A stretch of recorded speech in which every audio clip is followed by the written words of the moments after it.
This is the Big O Show. This is the Big O Show.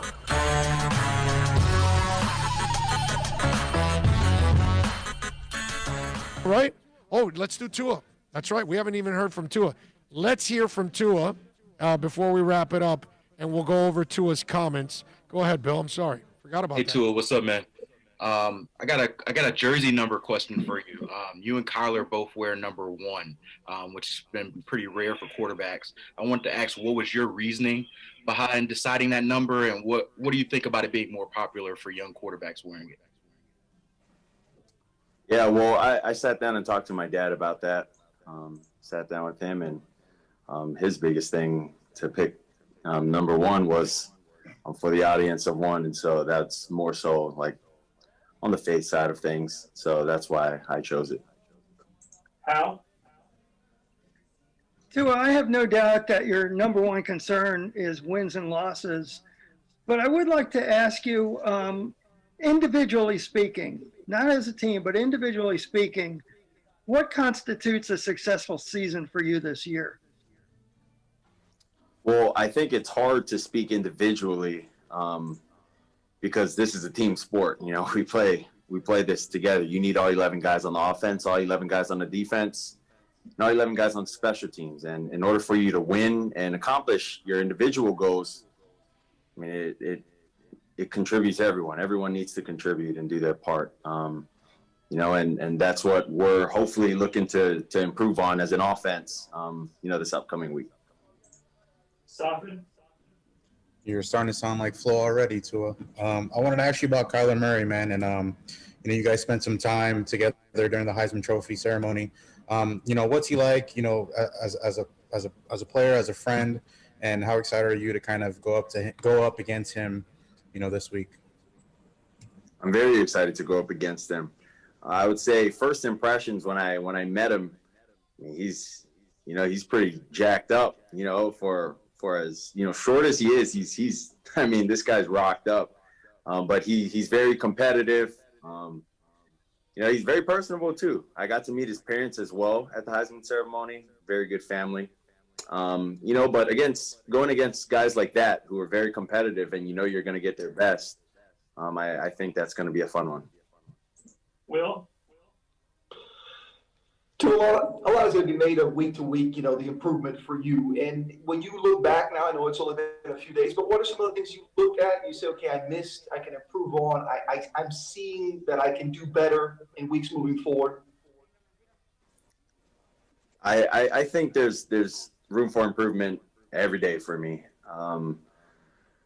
You know, I feel like I'm getting more comfortable in the huddle, talking to the guys, giving the plays out, and kind of seeing where everyone needs to go. I think the biggest thing for me is pocket presence, being able to just step up into, you know, what feels like pressure. And then also just making the throws that I need to you know, give the receivers good run after catch. You know, right here, and for him, it's a great point that he brings up, because in the Rams game, when he got stripped, it was in the middle of just calamity, chaos, and obviously Aaron Donald's coming at you, and he found somebody that he was going to throw it to, but unfortunately, as he tried to get rid of it, or shall I say, as he tried to get rid of it, Aaron Donald, you know, knocked it down. And there you had your fumble, and Brockers obviously, you know, body slams his ass. But my point is, with all of that going on, that's what he's got to learn about this game, is the decision-making's got to be faster, right? The players around him are much better, much more talented. They react a lot faster, so it becomes that much more of a challenge. And when he tells you about getting, you know, used to all of this, that's really the challenge for a young guy. It's the game speed, and then he has to then pick up his thought patterns. They have to be faster than they were in college, because in the NFL, these guys are 10 times better than what you were facing in college. Go ahead. Hi, Tua. I'm hoping you can help me with a question about the Samoan sports culture. First, I'm wondering if you know the new Clemson quarterback. And also, I'm wondering what your reaction is to the way Samoans are trending at that position. Seems like Samoan kids used to all want to grow up to be junior Seab, but that's changed. Yeah, that's I do know DJ. I got to meet him and his family back at some camps while I was in college. I'd go help out with some camps, but man, I think it's something pretty cool to look around and see that our people, Samoan people, are not always going to be, on the opposite side of the ball or in the trenches, on the D line, on the defense, or, on O line.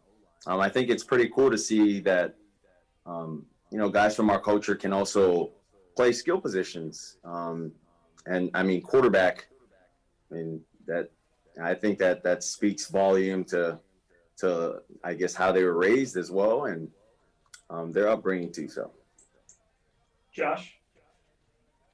Hey, so I guess this is a good follow-up to Steve's question, but obviously on game day this past Sunday, the social media team caught you walking in, wearing clothing of your culture, tributes to Samoan culture.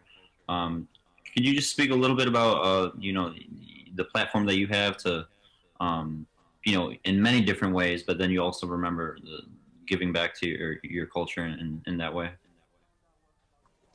Well, that's how I've been raised. On Sundays, a lot of the times, that's what we'd normally wear going to church, and that's just cultural. But being able to share that with the world, it's pretty cool that the Dolphins, they captured that and posted on social media and whatnot. But it's just a representation of who you are, and I mean, also what you represent. It's not just me and my family, but it's also our people as well. I'd say we're very prideful people. We take pride in a lot of things that we do. And at the same time, respect is really big in our culture. But yeah, the reason I do that is because every Sunday, normally after church, that's our attire. Adam? We talked to Chan yesterday, and he mentioned that the plan going in was to take it safe, to kind of ease you into the NFL. Do you feel like maybe this week that's not going to be the case anymore, that they're not going to let it rip, but obviously open up a lot more to what you might do? I believe my job is to do whatever play call we're given. If it's a run 20 times and it's a pass one time, I got to make it work that one time, the pass is given, and I got to carry out my fakes those 20 times. But I trust, and I think our offense trusts, what Chan has planned for us offensively. And we go into the week knowing the game plan, what we're going to do, and, how we're going to try to attack their defense. But, we have full trust that whatever Chan calls, we got to go out there and do good with it. Now, I like Beasley. Adam Beasley does an excellent job, but asking him that, do you expect to open it up more this week?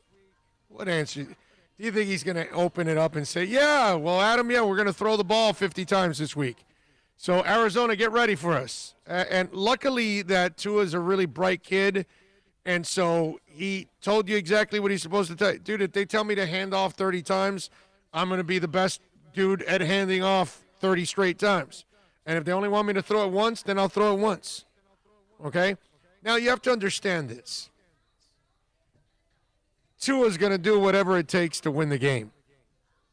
Don't think that this is a guy that is going to hang around and be passive all the time or anything like that. This is a guy that is wired like Dwayne Wade. He's wired like Russell Wilson. He's wired like, I don't know, I can probably come up with a couple of these kind of guys. They're just like really good people, right? They handle everything the right way. But make no mistake, if they have to cut your freaking heart out to win a game, they're going to win the game. Derek Jeter looks like the all-American kid. You want him marrying your daughter. You want him representing your organization. He'll give you that $1 million smile. But my brother, it's the bottom of the ninth inning, and there's 2 outs, and nobody wants to stick a dagger in you better than Derek Jeter does. Or Russell Wilson, or Dwayne Wade, or Tua, or any of those kind of cats. Those kind of dudes are just wired differently. And they do all the right things, but make no mistake, you may think they're passive or whatever, but when they get on that field, on the pitch, on the ice, whatever it is that they play on, those are people that will cut your heart out. And so Tua's a nice guy, but trust me, he's going to be looking to make plays that win and plays that decide a game. Go ahead, Bill. Fire it off. Hey, Tua, good afternoon. A couple weeks ago, I had asked you how much you were able to learn from sitting behind Ryan Fitzpatrick and watching the way he game plans and prepares. I'm curious now, in the absence of a preseason and having no live bullets really up until your first start, how much more can that really help accelerate your growth and what you've seen in your game, having an actual NFL tape with a full game for yourself? I think that's almost the best way, I would say. That's pretty much the best way, I think, for anyone in the NFL to learn. You can sit down and anyone can watch film, really, but being able to go in and get some actual game reps, seeing actual rotations of the defenses, and you got to make actual mic points and do things like that. I think those things go a long way in sticking in your head and knowing, okay, if this comes up, I know what my answer is. And then just being comfortable, as the games go on, you just get a good feel of the game. And then you can also get into a good rhythm. All right, we'll take one more, Ruthie. Hey, Tua, I wanted to ask you about last weekend and kind of getting to share a big weekend with your brother. 2 Tagovailoa wins, and you guys were on kind of the national stage together, and I'm sure that had to be special for you both. Yeah, that was very special. I think it was very special for our parents as well. It was very special for our family. But it's always what's next. You enjoy it that day. You enjoy it for, those 24 hours. But you got to keep working to improve. All right. That's Tua there wrapping it up.